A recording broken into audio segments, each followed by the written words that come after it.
بدشانس‌ترین حیوان در تاریخ.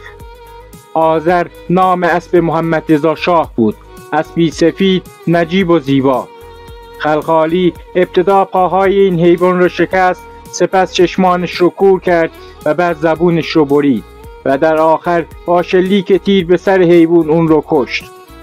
خلخالی اسب شاه رو اعدام نکرد، بلکه این حیوان زبون بسته رو شکنجه و زجرکش کرد. جرمش اسب شاهنشاه بودن بود، اما عذابی که در انتظار خلخالی بود اونقدر سنگین بود که از همین دنیا شروع شد. خلخالی به یک بیماری نادر مبتلا شد.